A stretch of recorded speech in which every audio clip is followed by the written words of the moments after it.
오늘 우리에게 주신 말씀은 고린도전서 12장 12절에서 31절까지의 말씀입니다.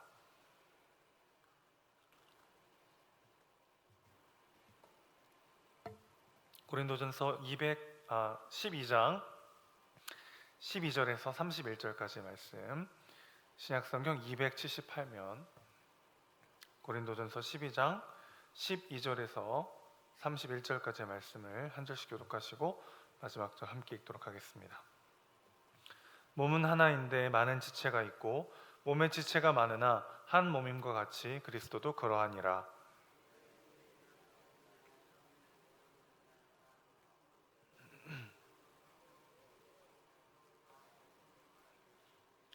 몸은 한 지체뿐만 아니요 여럿이니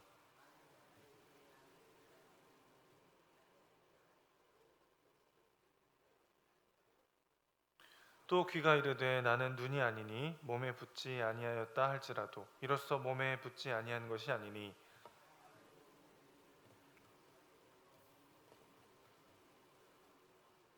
그러나 이제 하나님이 그 원하시는 대로 지체를 각각 몸에 두셨으니 이제 지체는 많으나 몸은 하나라.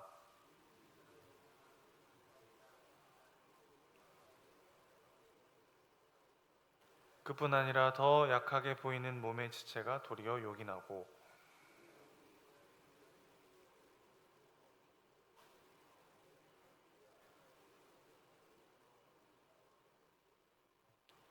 우리의 아름다운 지체는 그럴 필요가 없느니라. 오직 하나님이 몸을 고르게 하여 부족한 지체에게 귀중함을 더하사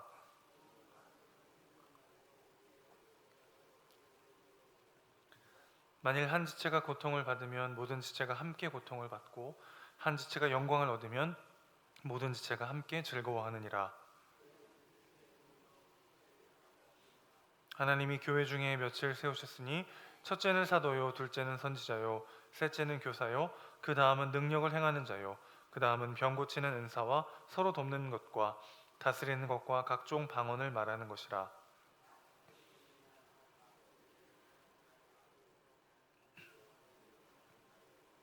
다 병 고치는 은사를 가진 자에겠느냐? 다 방언을 말하는 자에겠느냐? 다 통역하는 자에겠느냐? 더욱 큰 은사를 사모하라. 내가 또한 가장 좋은 길을 너희에게 보이리라. 아멘. 우리는 계속해서 고린도전서의 말씀을 함께 묵상하고 있습니다.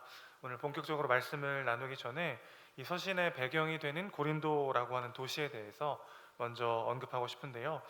당시 고린도는 번창하는 국제 무역 도시이자 산업 도시였습니다. 그래서 그 어느 곳보다 세속화되고 자기 성취의 가치가 뿌리 깊게 새겨져 있던 곳이었죠. 그런 곳에 교회가 세워졌다는 것 자체가 굉장히 놀라운 일이었습니다. 하나님의 은혜가 필요 없을 만큼 의인은 존재하지 않습니다. 동시에 하나님의 은혜를 받지 못할 만큼 심각한 죄인도 존재하지 않습니다.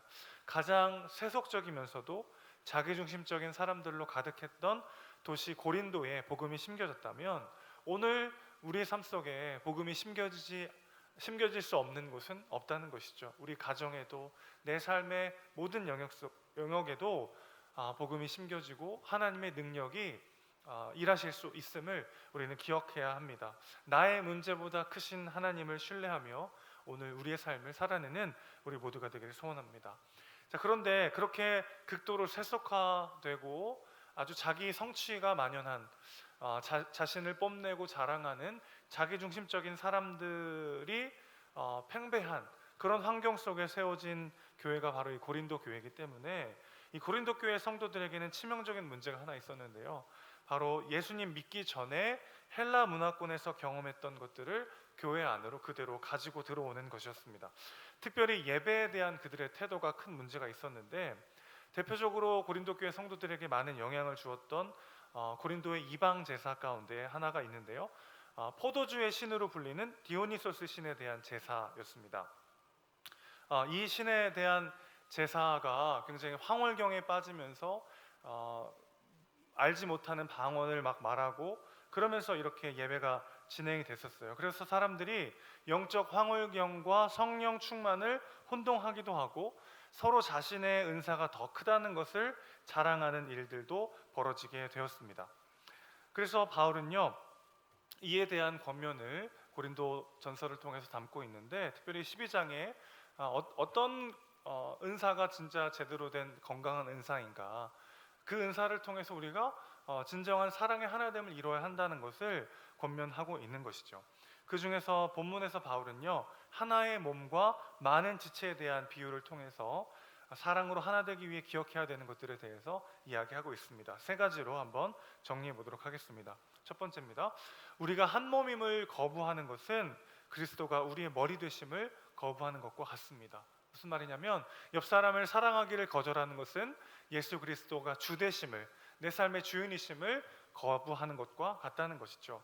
오늘 본문은 서로의 은사를 자랑하고 또 옆 사람과 자신을 비교하면서 우월감이나 열등감을 느끼는 것이 얼마나 불신앙적인 태도인지를 보여줍니다. 12절에서 13절을 보시면요, 몸의 지체와 그리스도 그리고 한 성령으로 세례받음을 이야기하고 있는데요, 서로가 한 몸임을 거부하는 것은 그리스도의 머리 되심을 거부하는 것임을 강조하고 있는 것입니다. 예수 그리스도께서 우리의 머리 되시고 우리는 그 주님의 한 몸 된 교회입니다.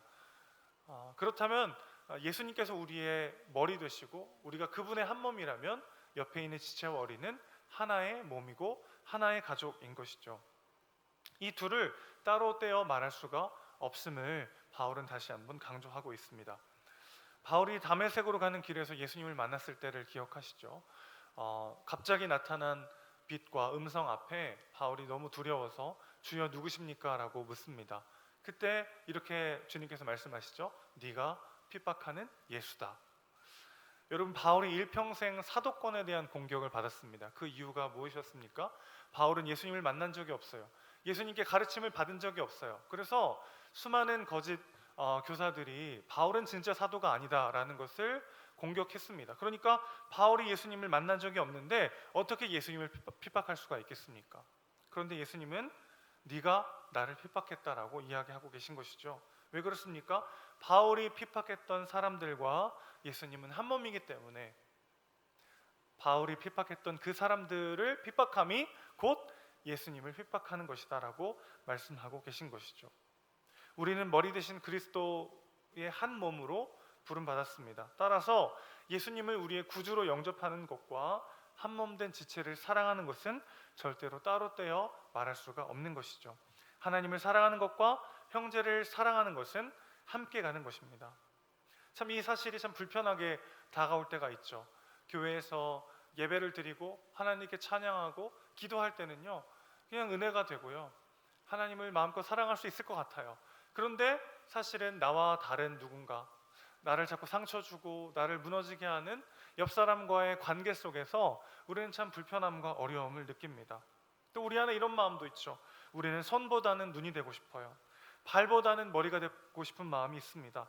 아무도 알아주지 않는 곳에서 이름 없이 빛도 없이 섬기기보다는 누구나 칭찬받고 싶고 누구나 빛나는 존재가 되고 싶습니다. 다른 사람을 비추고 빛나게 해주는 존재보다는 내가 빛나고 싶은 마음이 있죠.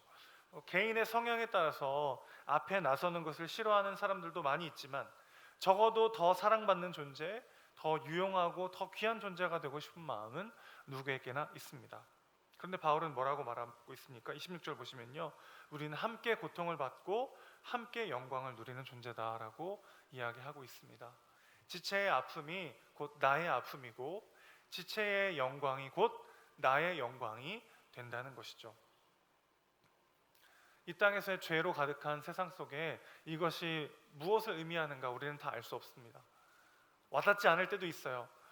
옆 사람의 고통이 나에게 기쁨이 되기도 하고요, 옆 사람의 성공과 옆 사람의 영광이 굉장히 배 아프고 나의 슬픔으로 다가올 때도 있습니다.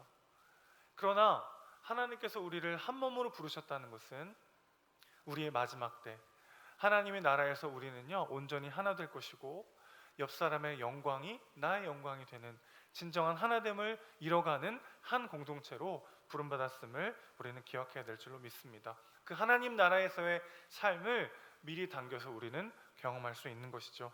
다른 사람의 장점과 달란트와 성취를 함께 누리고 타인의 슬픔과 고통에 함께 아파하는 진정한 한 몸으로 세워지는 우리 모두가 되기를 소원합니다.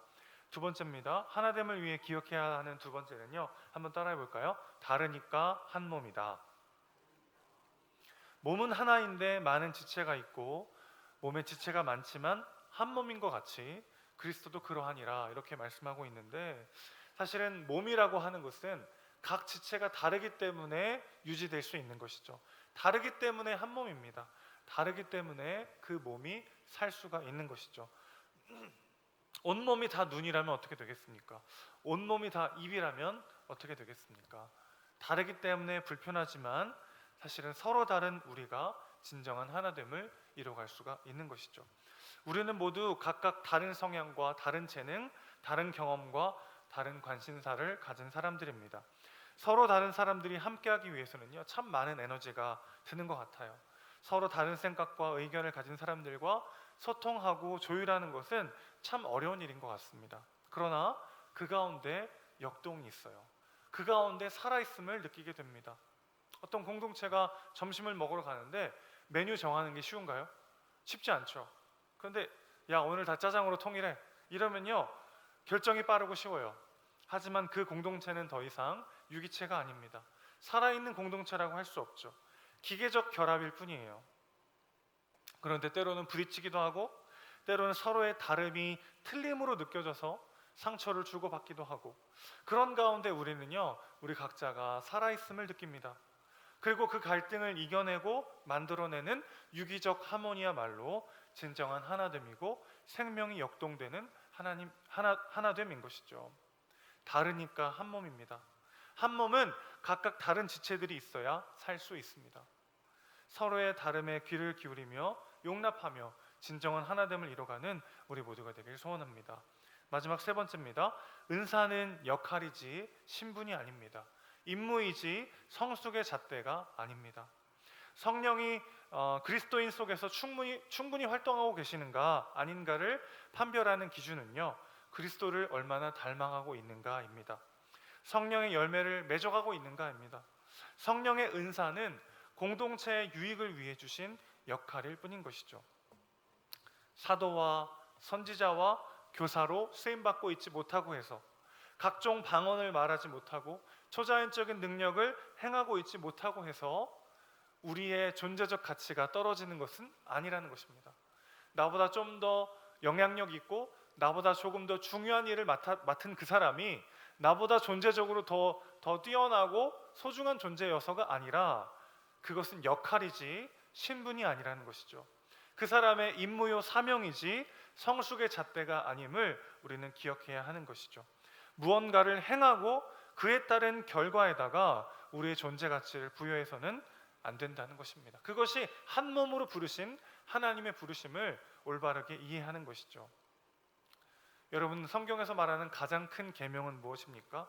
하나님을 마음과 목숨과 뜻을 다해 사랑하는 것이고, 둘째도 그와 같으니 이웃을 내 몸과 같이 사랑하는 것입니다. 성경에서 죄라고 하는 것은 하나님의 말씀을, 하나님의 계명을 어기는 것이죠. 불순종하는 것이죠. 그렇다면 가장 큰 계명을 어기는 것은 가장 큰 죄가 될 수 있습니다. 그러면 결론은 어떻게 되죠? 사랑하지 않는 자는 가장 큰 죄를 범하는 것이죠. 아무리 뛰어난 실력을 가졌다고 해도, 아무리 많은 것을 이뤘다 할지라도 사랑하지 않는 사람은 모두가 가장 큰 죄인입니다. 우리는 한 몸으로 부름받았습니다. 한 몸으로 구원받았습니다. 그것은 어떤 의미입니까?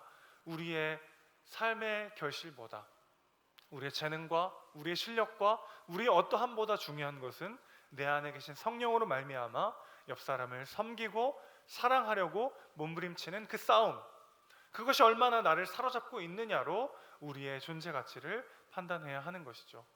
있는 모습 그대로 우리를 사랑하시고 용납하시는 그 하나님의 사랑이 내 안에 역동하고 있는가, 얼마나 내 안에 그 사랑이 살아있는가로 우리의 영적 상태를 점검해야 할 줄로 믿습니다.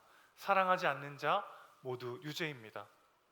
아무리 많은 실력과 아무리 많은 업적을 이뤘다 할지라도 하나님을 마음과 목숨과 뜻을 다해 사랑하고 이웃을 내 몸처럼 사랑하기 위해 몸부림치지 않는다면 그 사람은 가장 큰 죄인에 불과한 것이죠. 그 사람이 사도라 할지라도, 그 사람이 선지자라 할지라도, 그 사람이 교사라 할지라도, 아무리 탁월하고 초자연적인 능력을 발휘하는 사람이라 할지라도 사랑하지 않는다면 그 사람은 가장 큰 죄인에 불과한 것입니다. 그래서 바울은요, 오늘 31절에서 더욱 큰 은사를 사모하라고 말하면서 이야기를 마치고 있습니다. 더욱 큰 은사가 따로 있는 것일까요? 사실 여기서 쓰인 은사라는 단어는요, 복수형입니다. 그러니까 어떤 하나의 은사를 지칭하는 것이 아니죠. 그리고 이어서 바울은 고린도전서 13장에서 가장 좋은 길을 보이리라고 하면서 사랑에 대해서 이야기하고 있습니다. 자, 무슨 뜻입니까? 우리가 가진 각종 은사들에요, 사랑이 더해질 때 그것은 더욱더 큰 은사가 된다는 뜻입니다.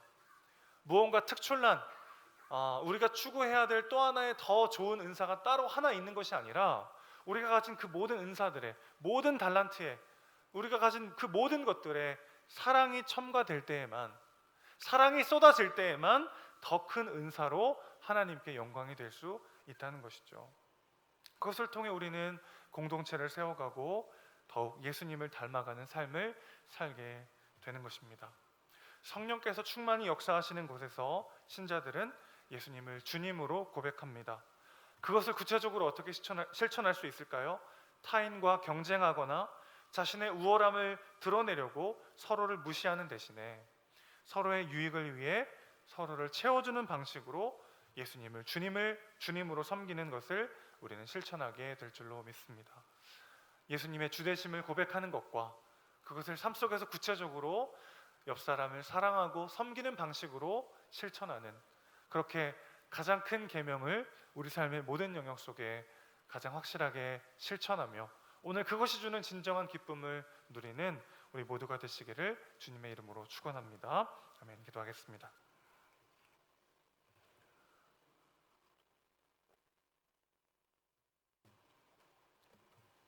오늘 말씀을 생각하며 함께 기도하실 때 여전히 우리의 삶 속에 문제와 어려움이 남아있지만 오늘 말씀은 특별히 옆 사람에게 나의 시선과 마음을 쏟으라고 권면하고 있습니다. 왜 그렇습니까?